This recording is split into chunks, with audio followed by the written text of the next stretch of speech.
Today's June 22nd. We have a pretty volatile setup in northern Illinois today. Forecast is a surface low moving east across Iowa with a warm front draped northwest from northern Iowa, southeast into central Indiana.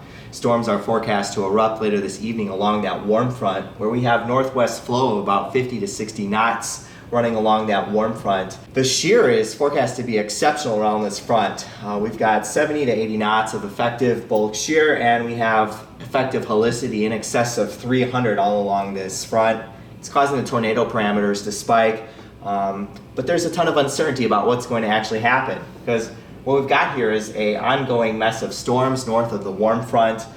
This is supposed to push off into Indiana later, and that warm front is supposed to rapidly lift north and destabilize the warm sector in northern Illinois. However, the interactions and morphology of what these storms do is going to dictate whether or not we have supercells later today, a messy line of storms, or possibly a day show. So we're not sure whether we're going to get tornadoes or a big damaging wind event yet, but some sort of severe weather looks likely along that warm front. We're going to head north up to Rockford now and see if we can get some discrete initiation by early evening up that way.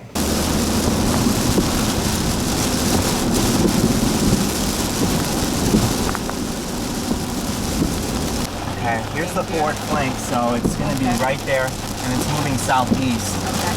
So it should, at this point, cross behind us. You know, struck by Jesus Christ. Incredible cloud-to-ground lightning barrage here. We have a suspicious lowering.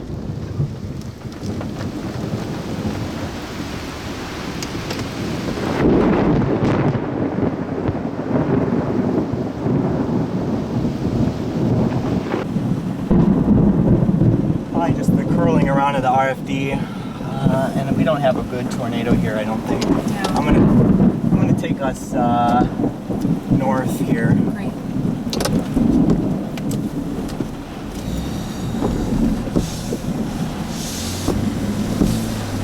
This goes southeast. I'm gonna take it.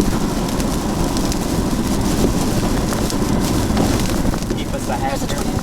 Right there. Right there. All right, let's shoot it real quick. I'm gonna pull ahead of the corn. We have a tornado. It is rain wrapped. A rain wrapped stovepipe. We're gonna pull just past the trees here. There's a car coming.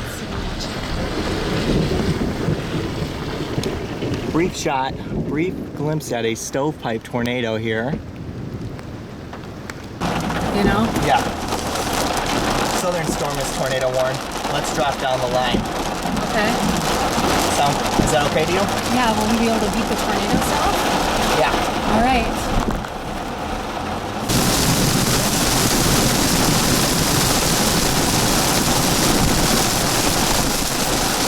Gonna turn around. Yep. Thank you. Good. Excellent. Excellent.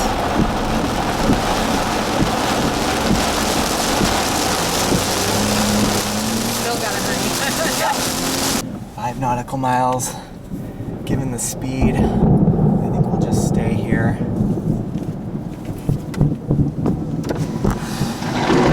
That hit that tower. Absolutely. Another credible CG barrage here. We are by Troy Grove, Illinois. Just tremendous amounts of strikes. We have an inflow tail feeding into the storm space here. We're looking due west, and we currently don't have visibility on what's going on underneath, but we're going to hold our position here given the low base, HP storm mode, and the storm speed, which is fairly quick to the southeast.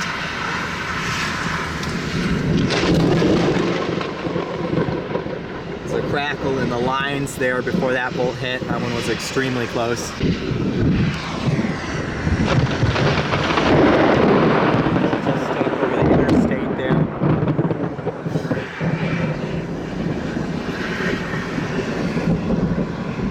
Incredible positive barrage here probably. The storm's probably gearing up to produce a tornado.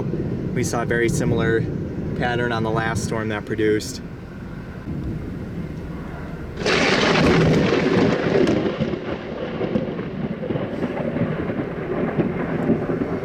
Large wall cloud in front of us. We still don't have good visibility on what's going on underneath. Looks like it's still at least a couple miles to our west. Visibility is improving slightly. Looking for a tornado at maybe 1 o'clock.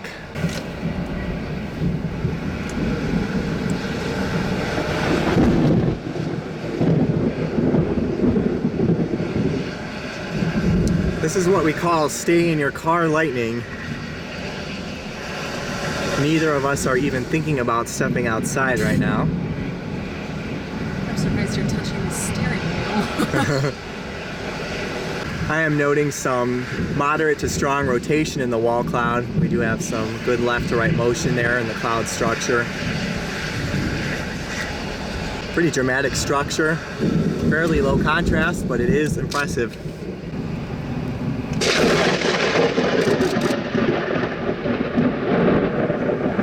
Okay, the bolts are probably yards away now. I heard that one crackle loud in my ear.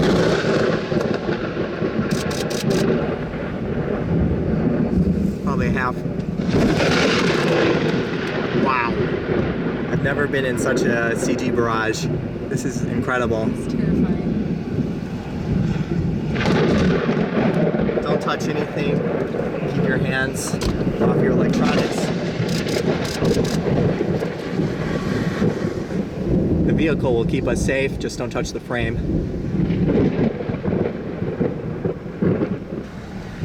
Dark lowering in front of us, I can't really see what's going on underneath.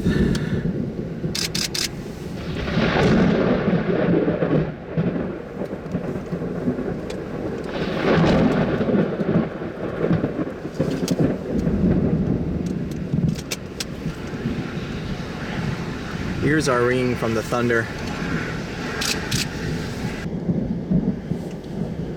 Pretty dramatic motion in the wall cloud above us. You can see the left edge here. Looks like a dark rear flank downdraft in there. Unable to tell if there's any sort of tornadic activity.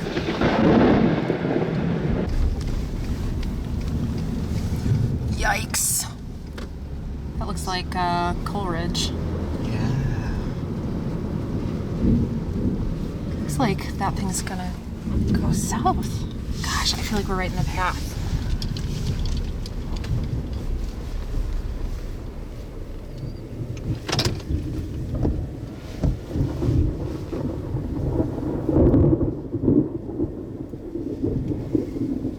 Power flash, Yep. It's on the ground. We have a large tornado in progress now. Power flash noted right in this dark area immediately in front of us.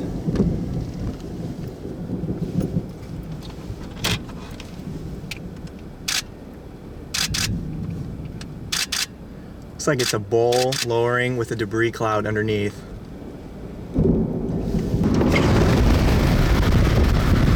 Alright, it is right there.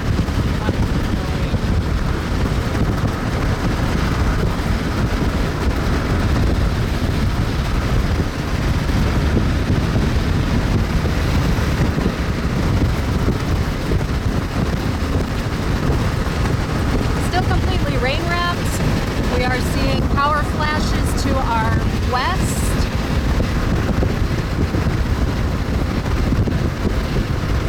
Big bull mesocyclone overhead.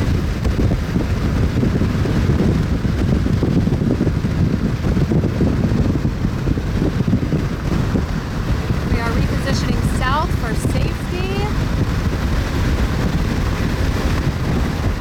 You can still see the inflow tail there, rapidly flying in. Watch that right edge, maybe a new meso forming there, where the rapidly rising sky, that's a developing tornado right there by those trees.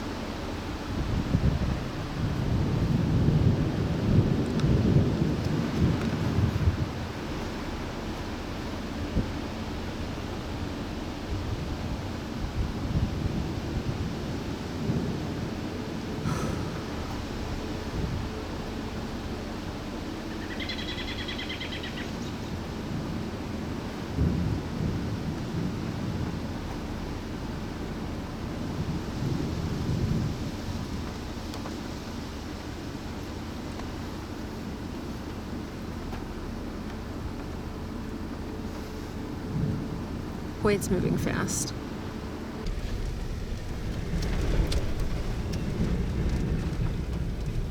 Ooh.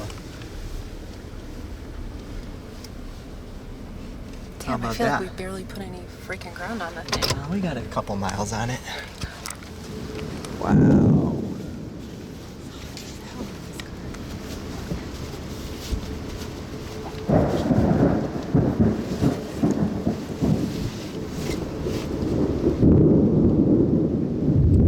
Long inflow tail here. We're getting the last of the twilight. Nice yellow light. Follow the inflow tail in. We have a very large wall cloud. Strongly rotating mesocyclone. Still very prolific cloud to ground lightning. Lots of rain in that rear flank. I can't see any definite tornado sign here. Tons of CG. Maybe we'll get something backlit.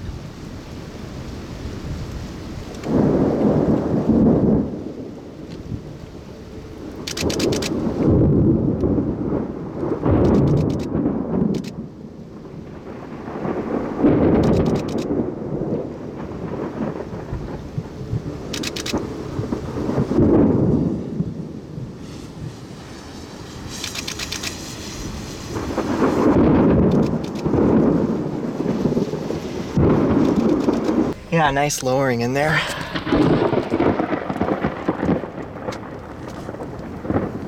Nice bull lowering now. Might be a developing tornado, we'll see.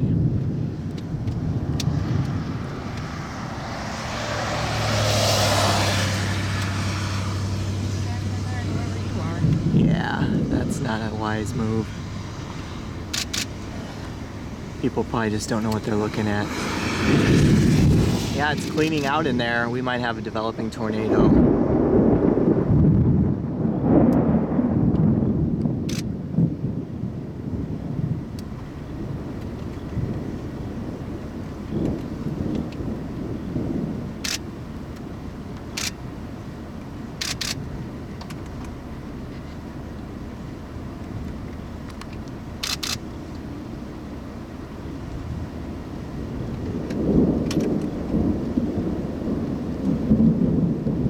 A large bowl lowering.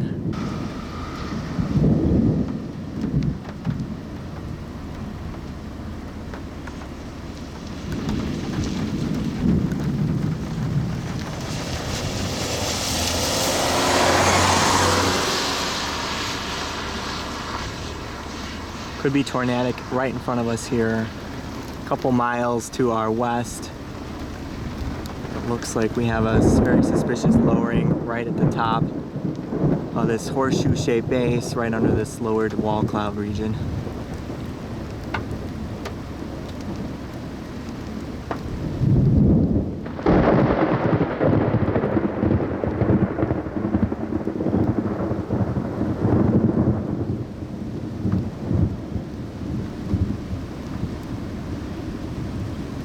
So that was June 22. The big question on this event was, were we going to see tornadoes or damaging straight line winds? And a lot of storm chasers were skeptical of the tornado potential despite some of the maxed out tornado parameters. And the main problems were supposed to be storm mode and storm coverage. Would we get discrete supercells or just a messy line of rather junky thunderstorms? And indeed, we did wind up with a messy line of storms. However, we also had effective storm relative helicity in excess of 500 on portions of that warm front. When you've got that kind of directional shear and still a robust updraft, despite it being a rather messy line of storms, you can still get powerful supercells and tornadoes in that kind of environment. The National Weather Service in Chicago wound up surveying 9 tornadoes that struck across the north central Illinois region, including an EF2 that hit Pontiac and an EF2 that hit Seneca, Illinois. Brindley and I wound up documenting 3 EF1 tornadoes. Surprisingly, there were no severe hail reports across the risk region. And what I think happened was we wound up with rather warm temperatures aloft, rather weak mid-level lapse rates, and there wasn't a ton of dynamic forcing.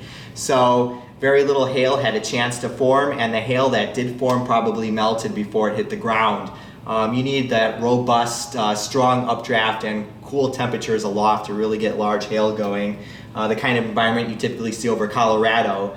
And what we wound up with on this event was an environment you more often see down in the southeast, where you've got tons of moisture and some strong instability, but weak lapse rates and not a lot of cold air enforcing in the higher levels. The damaging straight line wind event materialized way out east, but the risk actually wound up being almost exclusively tornadic over the northern Illinois region. I think a lot of storm chasers were skeptical that the tornado threat would materialize, but indeed it did. And a lot of the calls for public concern about the tornado threat were justified on this event. From a storm chasing standpoint, however, these tornadoes were not very photogenic, they were difficult to catch and in low light. So while the danger was there, the chaseability of this event wasn't that great.